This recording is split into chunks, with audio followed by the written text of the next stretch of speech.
لله الحمد لله رب العالمين والعاقبة للمتقين والصلاة والسلام على أشرف الأنبياء والمرسلين نبينا محمد وآله وأصحابه أجمعين ومن تبعهم بإحسان إلى يوم الدين أما بعد. قال نبينا صلى الله عليه وسلم عن أبي هريرة رضي الله عنه قال سمعت رسول الله صلى الله عليه وسلم يقول والله إني لأستغفر الله وأتوب إليه في يوم أكثر من 70 مرة. புகழ்ச்சியும் ஏக இறைவனாகிய அல்லாஹ்வுக்கே உரித்தார்க. ஸலவாத்தும் சாந்தியும் சமாதானமும் எம்பெருமான முஹம்மது முஸ்தபா ஸல்லல்லாஹு அலைஹி வஸல்லம் அவர்கள் மீதும் அவர்களை அப்படியே அடிபரலாமல் பின்பற்றி வாழ்ந்த உத்தம சத்திய சஹாபாக்கள் தாபீன்கள் தபோ தாபீன்கள் மீதும் இன்னும் இந்த மார்க்கத்திற்காக பாடுபட்ட நல்ல அறிஞர்கள் மீதும் உங்களின் மீதும் என் மீதும் அல்லாஹ்வின் வட்டா பெருங்கருணை என்றென்றும் நின்று நிலவட்டுமாக. அல்ஹம்துலில்லாஹ், இந்த பரக்கத் நிறைந்த மக்ரிபினுடைய வேளையில் இந்த ஹதீஸினுடைய வகுப்பை கேட்டு ரசூலுல்லாஹி ஸல்லல்லாஹு அலைஹி வஸல்லம் அவர்கள் என்ன சொல்லியிருக்கிறார்கள் என்பதை தெரிந்து கொண்டு அந்த படிப்பினை நம்முடைய வாழ்க்கையில் எடுத்துக்கொண்டு செயல்படுத்த அமர்ந்திருக்கும் அனைவரின் மீதும் அல்லாஹ்வின் சாந்தியும் சமாதானமும் உண்டாகட்டுமாக. கணிதத்துக்குரிய எல்லாம் அல்லாஹ் நல்லடியார்கள், சஹீஹுல் புகாரியினுடைய 6307வது ஹதீஸ், அபூ ஹுரைரா ரலியல்லாஹு அன்ஹு அவர்கள் அறிவிக்கக்கூடிய ஹதீஸ். அவர்கள் அறிவிக்கிறார்கள், சமயத்து ரசூலுல்லாஹி ஸல்லல்லாஹு அலைஹி வஸல்லம் யகூல், நபி ஸல்லல்லாஹு அலைஹி வஸல்லம் அவர்கள் சொல்ல நான் கேட்டிருக்கிறேன், வல்லாஹி இன்னி லஅஸ்தக்ஃபிருல்லாஹ வ அத்தூபு இலைஹி. நபி ஸல்லல்லாஹு அலைஹி வஸல்லம் அவர்கள் சொல்லுகிறார்கள், அல்லாஹ்வின் மீது சத்தியமாக நிச்சயமாக நான் ஒவ்வொரு நாளும் 70க்கும் மேற்பட்ட முறை அல்லாஹ்விடத்தில் பாவ மன்னிப்பு தேடுகிறேன் என்று நபி ஸல்லல்லாஹு அலைஹி வஸல்லம் அவர்கள் கூற அபூ ஹுரைரா ரலியல்லாஹு அன்ஹு அவர்கள் கேட்டதாக அறிவிக்கிறார்கள்.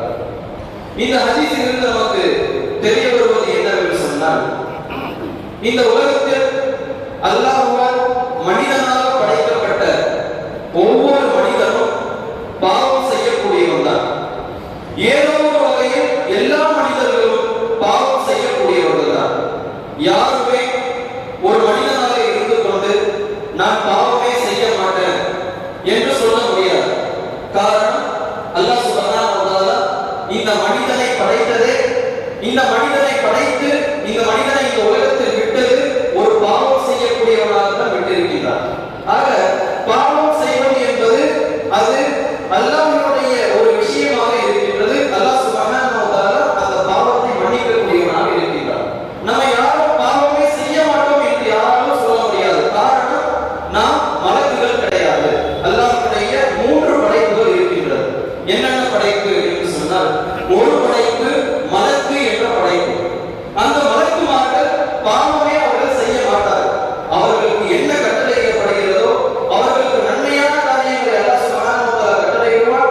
அந்த நன்மையான காரியங்களை ஒரு பிசிறு தட்டாமல், எந்த ஒரு அடிகள் இல்லாமல் அதை 100க்கு 100% அந்த கட்டளையை அவர்கள் நிறைவேற்றக்கூடியவர்களாக இருப்பார்கள். இது மலக்கு என்ற ஒரு படைப்பு.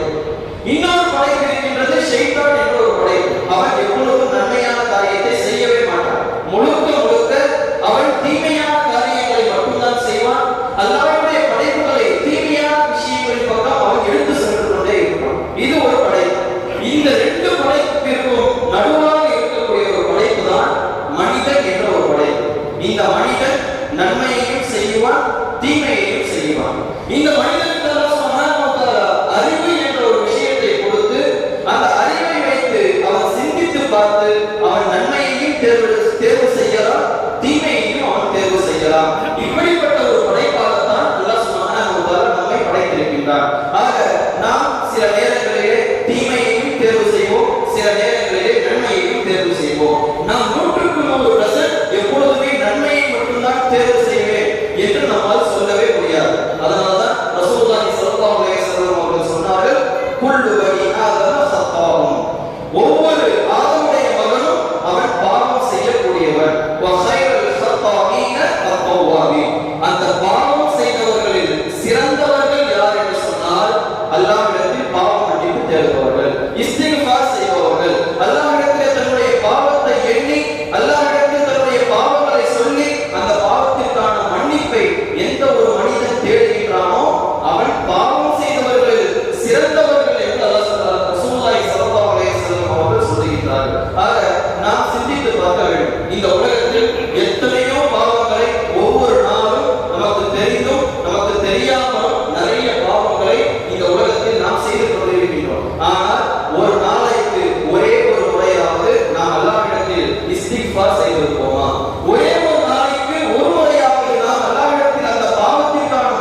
ரஹ்மத்தாக இறக்கினோம், ஒரு அருட்கொடையாக இந்த உலகத்தில் இறக்கினோம் என்று அல்லாஹ் சுப்ஹானஹு வ தஆலாவால் சர்டிபிகேட் கொடுக்கப்பட்ட நபி ஸல்லல்லாஹு அலைஹி வஸல்லம் அவர்கள் சொல்லுகிறார்கள், நானே ஒரு முறை என்ன செய்கிறேன், ஒரு நாளைக்கு 70 முறைக்கும் மேற்பட்டதாக நான் இஸ்திக்ஃபார் செய்கிறேன் என்பதாக ரசூலுல்லாஹி ஸல்லல்லாஹு அலைஹி வஸல்லம் அவர்கள் சொல்லுகிறார்கள் என்றால் நம்முடைய நிலைமையை நாம் சற்று சிந்தித்து பார்க்க வேண்டும். இந்த உலகத்தில் நாம் எவ்வளவுதான் பாவம் செய்தாலும் அல்லாஹ் சுப்ஹானஹு வ தஆலா அந்த பாவத்தை மன்னிப்பதற்கு தயாரான நிலையில் இருக்கின்றார். ஒரு மனிதன் அல்லாஹ்விடத்தில் பாவ மன்னிப்பை தேடும் பொழுது அந்த அல்லாஹ் சுப்ஹானஹு வ தஆலா மிகவும் சந்தோஷப்படுகிறான் என்று நபி ஸல்லல்லாஹு அலைஹி வஸல்லம் அவர்கள் சொல்லுகிறார்கள். ஆக இந்த உலகத்தில் நாம் பாவம் செய்து கொண்டேதான் இருப்போம். அந்த பாவத்திற்கான மன்னிப்பையும் நாம் என்ன செய்ய வேண்டும், அல்லாஹ்விடத்தில் கேட்டுக்கொண்டே இருக்க வேண்டும். அதற்கான இஸ்திக்பாரை அல்லாஹ்விடத்தில் நாம் செய்து கொண்டே இருக்க வேண்டும். ரசூலுல்லாஹி ஸல்லல்லாஹு அலைஹி வஸல்லம் அவர்கள் சொல்லுகிறார்கள், சஹீஹுல் முஸ்லிமினுடைய 2749வது ஹதீஸ். அதில் நபி ஸல்லல்லாஹு அலைஹி வஸல்லம் அவர்கள் சொல்லும் பொழுது, இந்த உலகத்தில் எந்த ஒரு மனிதர்களும் பாவமே செய்யவில்லை என்று சொன்னால் எல்லா மனிதர்களும் உட்கார்ந்து என்ன செய்யணும், ஒரு முடிவு எடுக்கின்றோம், இனிமே நம்ம யாருமே பாவம் செய்ய வேண்டாம் என்று ஒரு முடிவு எடுக்கின்றோம் வைத்துக் கொள்ளுங்கள். அந்த பாவம் செய்யாத அந்த மனிதர்களை அல்லாஹ் சுப்ஹானஹு வ தஆலா அந்த சமுதாயத்தை அழித்து விட்டு பாவம் செய்யக்கூடிய ஒரு சமுதாயத்தை அல்லாஹ் சுப்ஹானஹு வ தஆலா எடுத்து வருவான். அந்த மனிதர்கள் அல்லாஹ்விடத்திலே பாவ மன்னிப்பு தேடுவார்கள் என்று ரசூலுல்லாஹி ஸல்லல்லாஹு அலைஹி வஸல்லம் அவர்கள் சொல்லுகிறார்கள். ஆக நாம் சிந்தித்து பார்க்க வேண்டும். இந்த ஹதீஸை நாம் தவறான முறையில் என்ன செய்யக்கூடாது, புரிந்து கொள்ளக்கூடாது. நாம் எவ்வளவுதான் பாவம் செய்தே ஆக வேண்டும் என்று கிடையாது.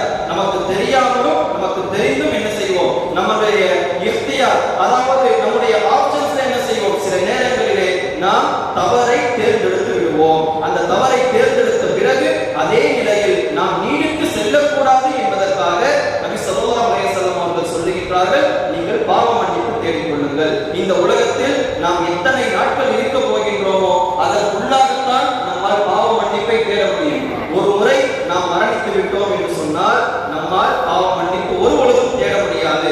அதற்கு பிறகு நான் எத்தனை பேர் நமக்கு இஸ்திக்ஃபார் செய்தாலும் நமக்கான பாவ மன்னிப்பை அவர்கள் கேட்டாலும் நமக்கு எந்த ஒரு பிரயோஜனமும் அளிக்காது.